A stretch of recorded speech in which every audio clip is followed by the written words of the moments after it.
If you want to make cast iron pizza like this in your home oven, it's super easy to make and the only equipment you need is a pan. Fluffy, crunchy, and fried cheesy edges, how can you go wrong? Now let's start with the dough. The recipe's in the caption for one 12-inch pan pizza, but start by mixing the dry ingredients, then the wet ingredients until everything's incorporated. Cover for 30 minutes and let it rest, then wet your hands and fold the dough over itself, aka slap and folds or stretch and folds.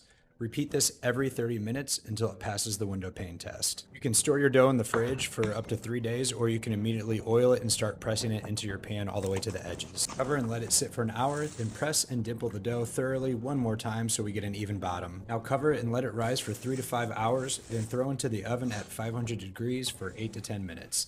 Let it rest upside down on a cooling rack for another 20 to 30 minutes, then back into an oiled or buttered pan upside down, a method I learned from my friend Eddie. I prefer cheese first, so that's whole milk mozzarella in the middle and part skim mozzarella for the edges, then sauce on top, and then add your toppings. I don't think you can have enough pepperoni here. Back into the oven for 8 to 10 minutes and you get this beauty.